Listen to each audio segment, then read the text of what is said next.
Hay un jugador en Europa que está haciendo cosas que no veíamos desde Ronaldinho, y lo peor de todo es que no es brasileño.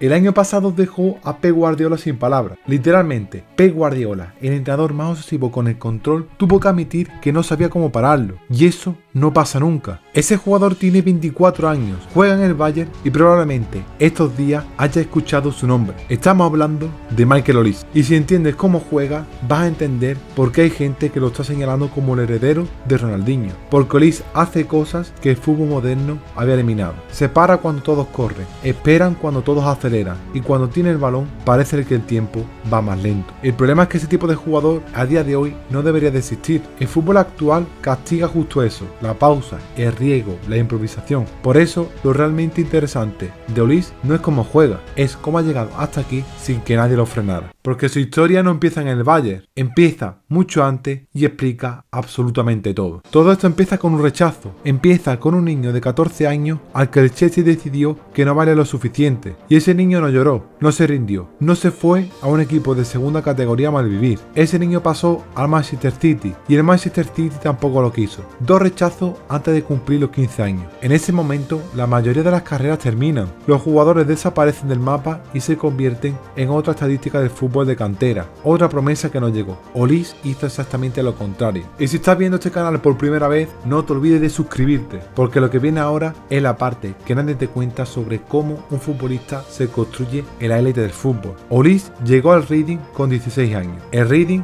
no es el Chelsea ni el Manchester City. Es un club de segunda división inglesa con una academia discreta y sin los recursos para fabricar cracks de forma industrial. Pero tienen algo que los clubes grandes a veces pierden: tiempo.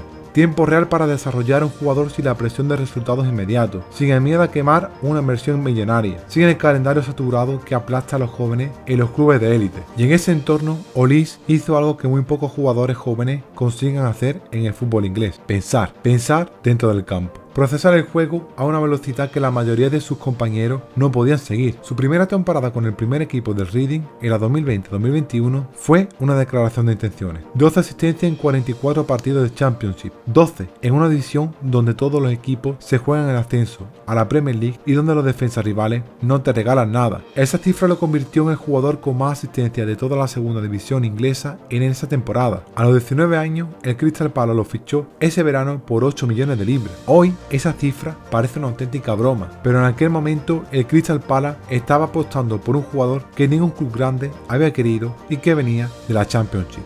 Era una apuesta con riesgo y resultó ser una de las mejores decisiones de fichaje de la historia reciente del fútbol inglés. Los primeros 2 años de Olise en el Palace estuvieron marcados por las lesiones. Ese es otro dato que se omite siempre en los resúmenes de su carrera. Olise no tuvo un ascenso lineal, limpio y sin obstáculos. Tuvo temporadas rotas por problemas musculares, semanas fuera, momentos de incertidumbre en los que los medios ingleses empezaban a cuestionar si su físico podría aguantar el ritmo de la Premier League. Esa narrativa de fragilidad lo persiguió durante 2 temporadas, hasta que llegó Oliver Glasner. El entrenador austriaco llegó al Crystal Palace en marzo de 2024 con una idea muy concreta de cómo quería jugar, un sistema que ponía a Olise en el centro de todo, no como un extremo que centra y se limita a dar el último pase, sino como el cerebro de todo el ataque, el tipo que recibe, gira, decide y cambia el ritmo del juego. En las 22 jornadas que el Palace jugó bajo las órdenes de Glasner esa temporada, Olise marcó 10 goles y dio 9 asistencias, tan solo en 22 partidos. Esos números los ponían al mismo nivel que los mejores jugadores del mundo en términos de participación directa en goles. Y aquí hay algo que me parece bastante importante que valores. ¿Cuántos jugadores de fútbol conoces que han necesitado de un entrenador para poder brillar en la élite? Pues déjamelo por comentario, porque aquí puede haber un debate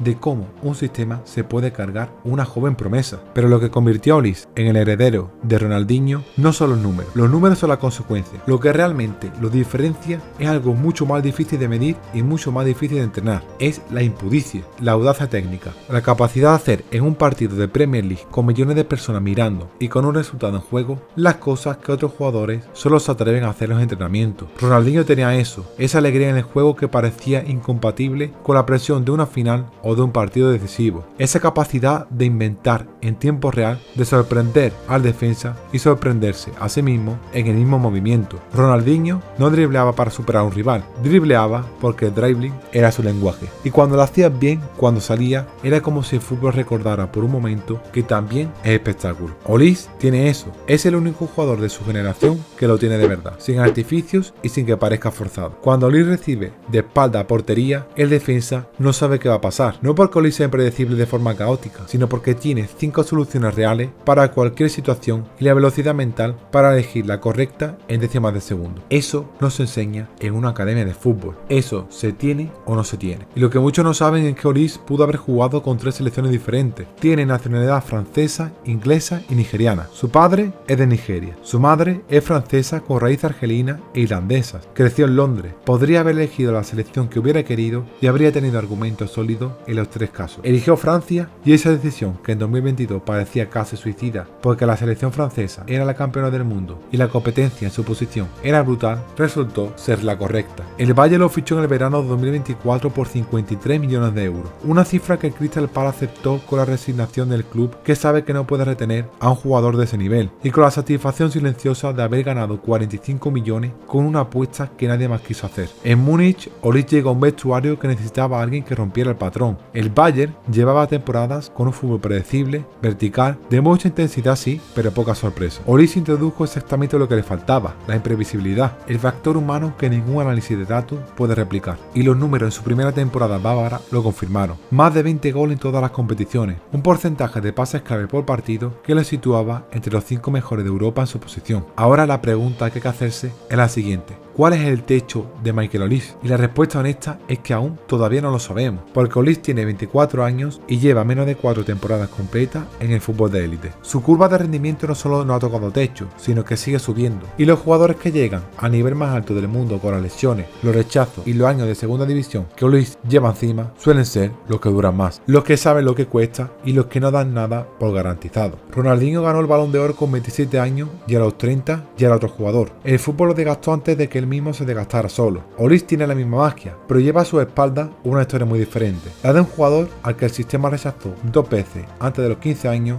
y que tuvo que construirse a sí mismo desde cero. Eso no lo hace más romántico, lo hace más sólido, porque los jugadores que aprenden jóvenes que el fútbol no les debe nada son los que más raro se rompen cuando llegan en el momento de la verdad. Olise ya tuvo su momento de la verdad a los 14 años, en un despacho del Chelsea donde alguien decidió que no era suficientemente bueno y respondió de la única forma que tiene sentido responder, con su juego. El heredero de Ronaldinho no es brasileño, no viene de las playas de Río, no creció con el fútbol callejero que todos romantizamos, viene de Londres, de un rechazo, de 2 de la segunda división inglesa y ahora mismo es el jugador más difícil de parar del Bayern de Múnich. Así que la próxima vez que te diga alguien que el fútbol ya no tiene magia, que ya no hay futbolistas con personalidad, dile que tan solo se mire 15 minutos de Michael Olise, solo 15 minutos. Y ahora te lanzo una pregunta: ¿cuál jugador joven crees que tiene ese factor de imprevisibilidad que tiene tanto Olise como lo tuvo Ronaldinho? Que me gustaría saber qué opinión tenéis ustedes. No me enrollo más, te dejo por aquí mi último vídeo de la historia de Cassano. La verdad, una historia que está mal contada y que yo en este vídeo te la cuento de la mejor forma posible. No me enrollo más y nos vemos en la próxima. Chao, chao.